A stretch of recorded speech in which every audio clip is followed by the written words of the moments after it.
Tinapik lang ng marahan ni Renz ang isang balikat ni Limbert at muli pang binalingan ng asawa na parenteng nakaupo pa rin sa sofa na para bang ayaw pa nitong umalis sa bagong tirahan ng kanilang unika iha.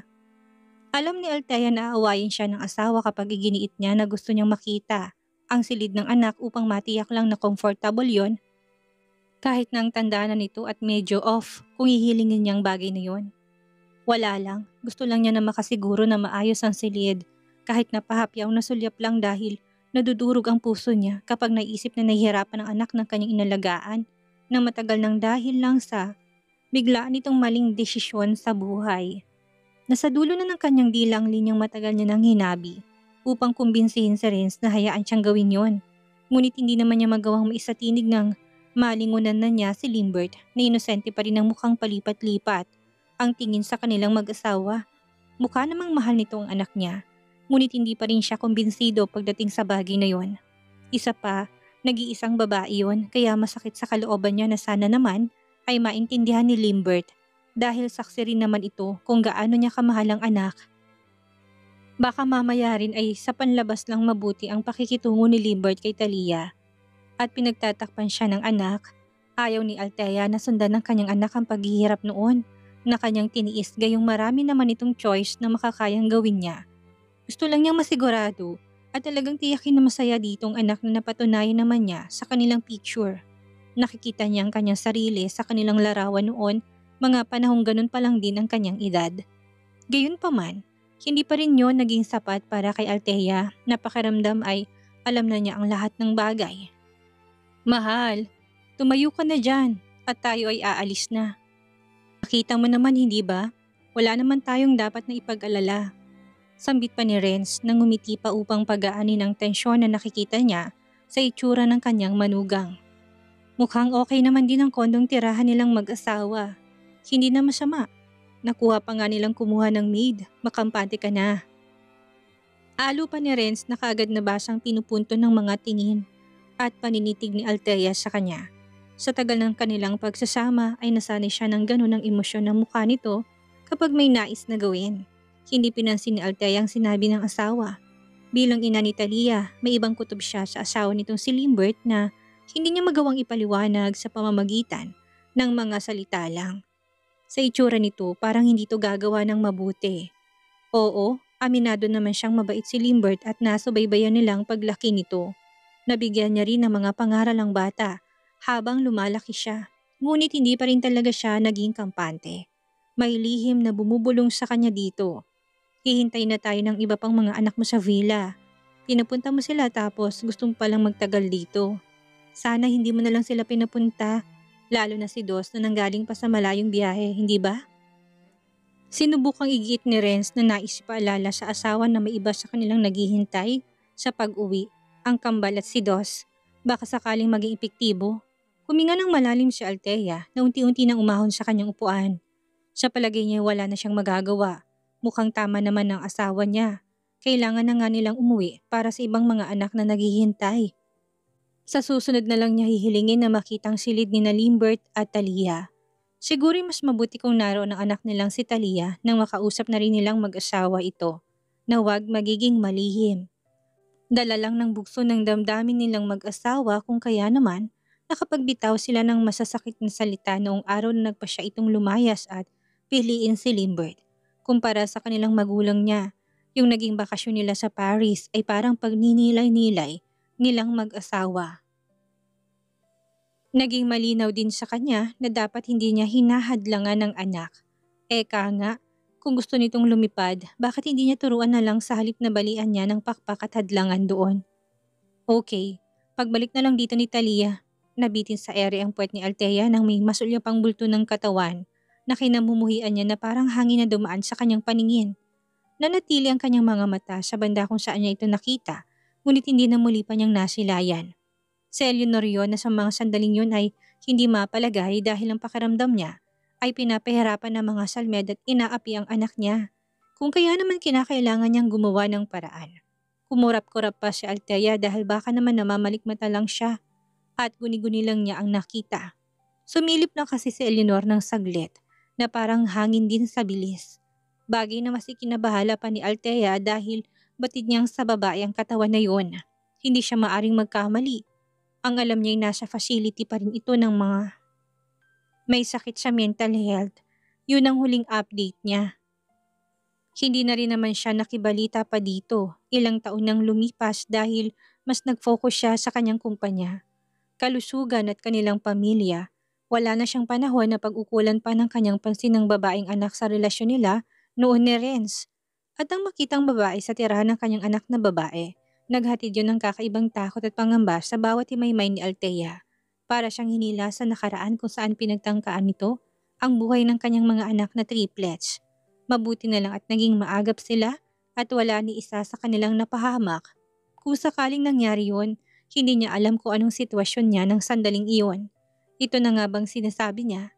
Baka mamaya mapahamak lang si Talia sa kamay ng babaeng baliw na si Eleanor dahil mas pinili pa nitong makasamang nag-iisa nitong anak kaysa makinig sa kanilang panaghoy ng pakiusap noon sa anak.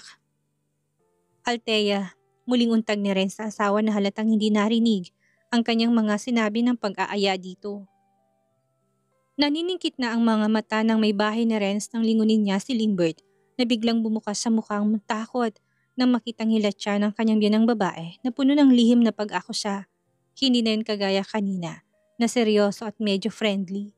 Kung nagulat si Limbert, higit pa roon ang naramdaman ni Renz dahil pakiramdam niya ay nakakita ng multong asawa niya sa tahanan. Hindi naman ito basta nagre-react ng ganong klase kung wala. Mahal, what's wrong with you? Magsabi ka ng totoo sa akin, Limbert. Kasama niyo bang nakatira sa condo na to ang mommy mo? Nakalabas na ba siya ng facility? Diretsahan tanong ni Althea na ikinaputol nang sasabihin ni Renz na agad nang napalingon din kay Limbert.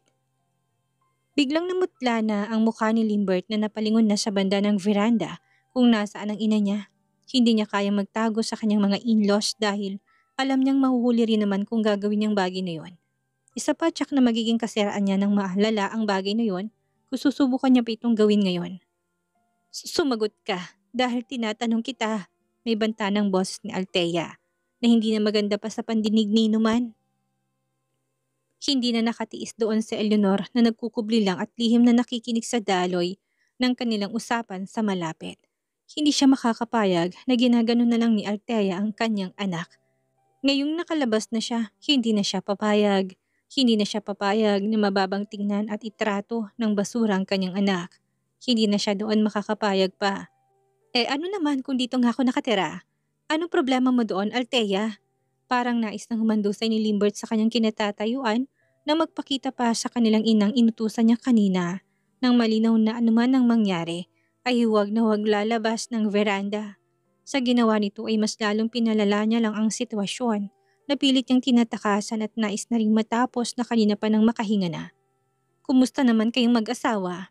It's been a while. Tingnan mo nga naman at sobrang mapaglarong tadhana sa atin at panahon.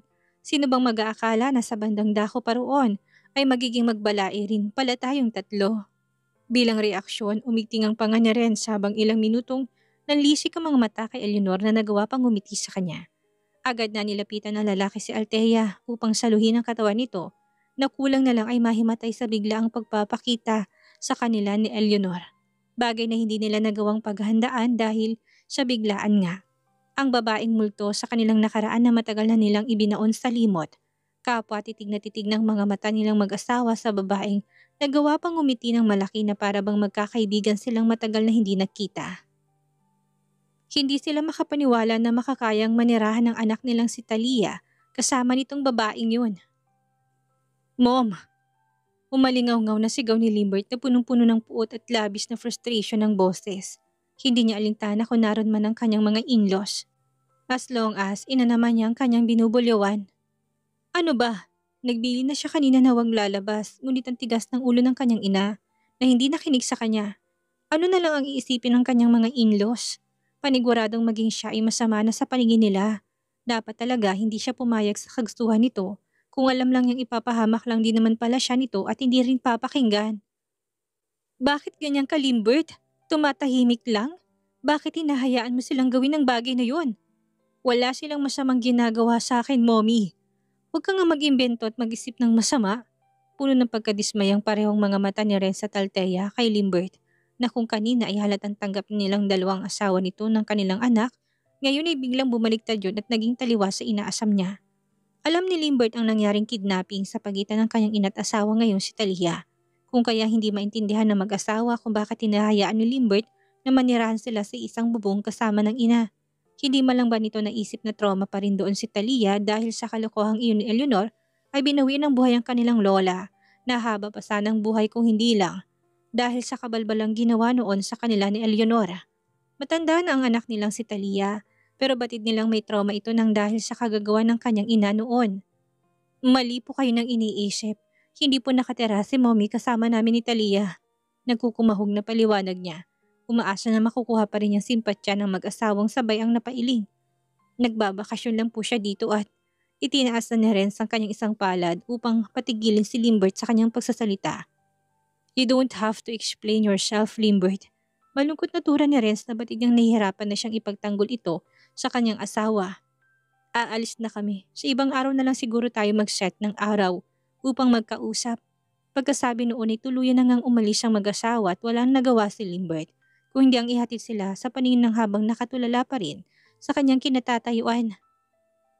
Batid niyang naiwala na naman niya at nabawasan na naman ang tiwalang meron ng mag-asawa sa kanya. Yun ay dahil sa kanyang ina. Hinarap niya na ang ina na natameme na rin sa ginawang pag-walk out ng mag-asawang Salmeda. Puno na naman ng inggit ang kanyang mga mata dahil nakita niyang sa kabila ng katandaan, nagmamahalan pa rin ng dalawa.